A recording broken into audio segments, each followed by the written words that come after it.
Bien, je crois que les deux exposés qu'on vient d'avoir prolongent en fait la discussion de tout à l'heure et montrent très bien qu'on est sur un terrain sensible qui ouvre dans deux directions, qui est celle d'une comparaison ouvrant la porte à des discussions sur qui va mériter le terme de génocide dans les horreurs vécues par différentes populations, donc une espèce de concurrence, mais d'autre part un effort pour saisir le noyau même de ce qu'il y a dans le vécu d'un génocide. J'ai ressenti ces deux orientations et je crois qu'on les retrouve dans des questions que je suis en train de recevoir. Donc maintenant, je donne la parole à mon collègue Brunto. Nous avons déjà travaillé ensemble sur la comparaison de plusieurs génocides et je vous donne la parole. Merci. Alors, dans sa communication d'hier, Annette Becker a insisté sur le fait que Raphaël Lemkin est parti d'exemples particuliers et de son destin personnel et familial pour aller vers l'universel avec ce concept de génocide. Alors nous savons que Lemkin a nourri sa réflexion à partir de l'événement de 1915 et de ses conséquences ou non-conséquences sur le plan juridique. Alors Raphaël Lemkin a pris aussi en compte d'autres événements contemporains, en particulier les pogroms anti-assyriens en Irak en 1933, les déportations dans l'URSS qu'il connaissait bien puisqu'il avait analysé le code pénal de ce pays, et aussi la politique répressive de dénationalisation des minorités ukrainiennes dans son propre pays, dans la Pologne autoritaire de Pilsudski. Donc il est parti d'événements singuliers pour bâtir un concept, c'est-à-dire un tableau de pensée, une grille de lecture, à finalité préventive. Alors la genèse de la pensée de Lemkin est une illustration, je crois, du rapport entre singularité et nécessité, peut-être, d'une théorie générale du génocide. Alors je partirai d'abord de ce rapport, de cette tension, je crois, entre singularité et théorie générale. Ensuite, je rappellerai le mouvement récent des Genocide Studies pour bâtir une théorie générale du génocide relativement valide. Et je terminerai en mettant l'accent sur les travaux qui, à mon sens, intègrent le génocide arménien à cette théorie générale dans le cadre d'une réverbération réciproque. Alors, les tenants de la singularité soulignent souvent à juste raison l'élasticité du concept de génocide, notamment dans sa définition de 1948, et ses acceptions et définitions différentes, parfois selon les auteurs, qui peuvent faire varier le nombre des génocides dans le XXe siècle de 3 à plusieurs dizaines. Alors, il faut comprendre aussi que, très attachés aux réalités de leur domaine de spécialité, ces historiens considèrent que la méthode comparative, qui est à la base évidemment d'une théorie générale, annihilerait justement cette singularité. Et privilégiant d'abord les différences qui l'emporteraient sur les ressemblances, ils considèrent parfois que la comparaison est impossible et la liste des divergences peut alors être interminable, de l'idéologie, la sociologie des acteurs, l'environnement social, les pratiques, la nature de la violence. Alors ces préventions sont à mon avis excessives, car l'excessive polarisation sur un événement génocidaire peut conduire à l'isoler de son contexte historique large, à le désincarner d'une certaine façon. La surcontextualisation locale est souvent le corollaire d'une décontextualisation globale. Quant à l'argument des différences qui écraseraient les ressemblances, on peut se demander s'il n'y a pas une méfiance vis-à-vis de la méthode comparative, une méfiance qui, vis-à-vis de l'homologie, de la recherche de l'homologie, cette ressemblance parfaite qui est très rare dans la réalité, mais aussi de l'analogie, c'est-à-dire ce que des phénomènes globalement distincts peuvent avoir de commun. On ne pourrait donc comparer que ce qui est comparable, c'est-à-dire presque rien. D'où le glissement possible de la mise en évidence de la singularité factuelle, en tant qu'événement, ce génocide est évidemment unique, à la singularité catégorielle, c'est-à-dire que le génocide est le seul événement de ce type à s'être produit. Ici, la focalisation extrême sur la nature de l'événement le constitue en catégorie unique et l'événement aurait en quelque sorte détruit les instruments capables de le mesurer, c'est-à-dire le concept ou l'idéal type de génocide.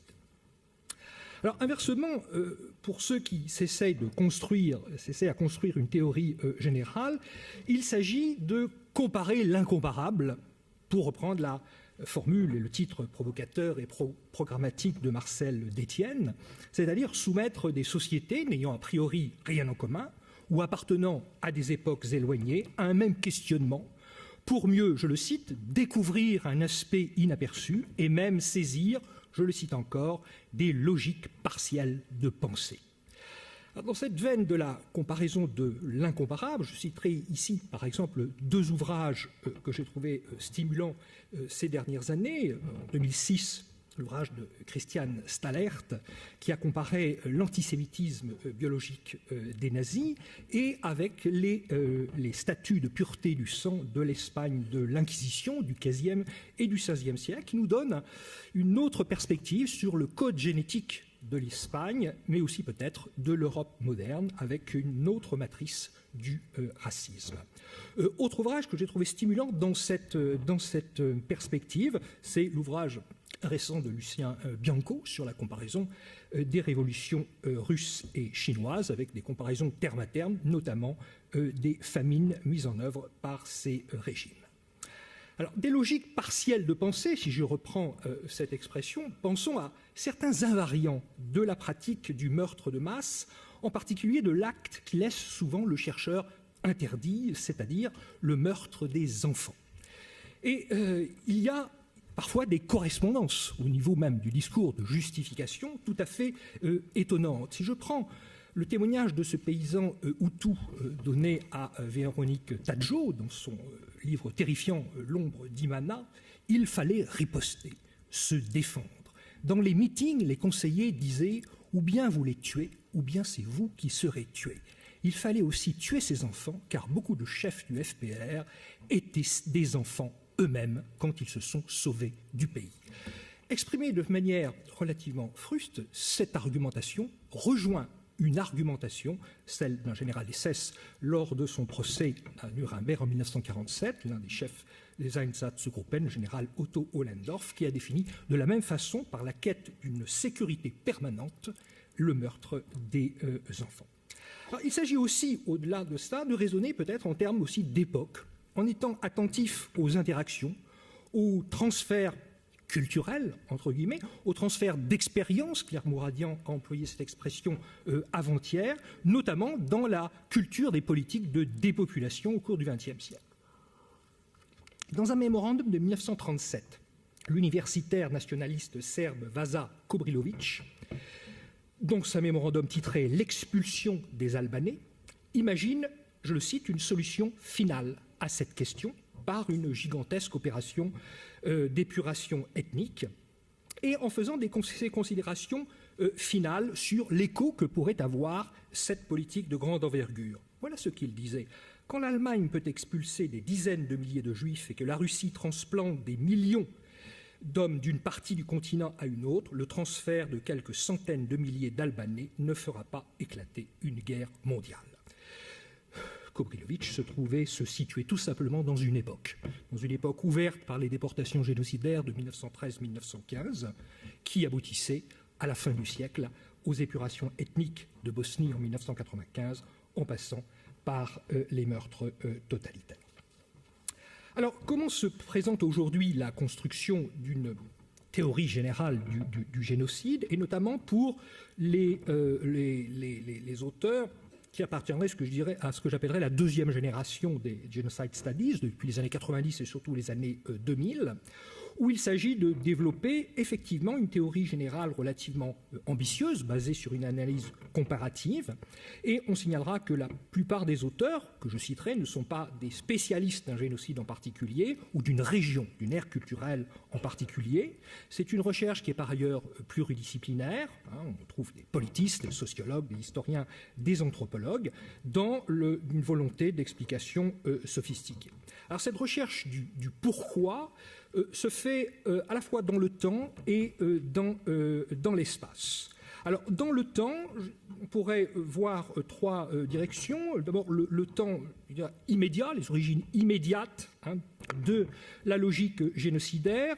Si je prends l'exemple de Benjamin Valentino ou de Manus Midlarski, par exemple, pour le premier, les solutions finales, entre guillemets, sont issues d'un calcul stratégique d'un petit groupe de leaders, dans le cadre d'une politique instrumentale qui vise à accomplir certains objectifs. Le génocide, finalement, comme politique du choix rationnel. On connaît ce type d'interprétation.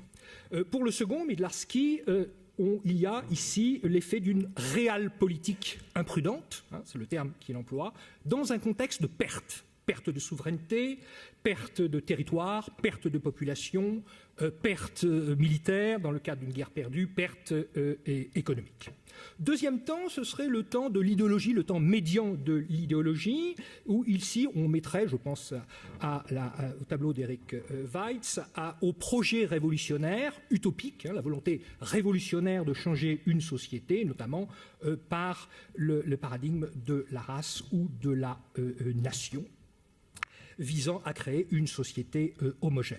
Troisième temps et troisième axe, celui qui inscrit alors le génocide dans un développement historique beaucoup plus long, celui du développement de l'État moderne et des idéologies politiques modernes. Je pense ici à Michael Mann, qui voit la perversion de l'idéal démocratique et notamment de la notion de souveraineté du peuple, quand le démos devient un ethnos, notamment dans les sociétés pluriethniques, ce qu'il appelle la face sombre de la démocratie.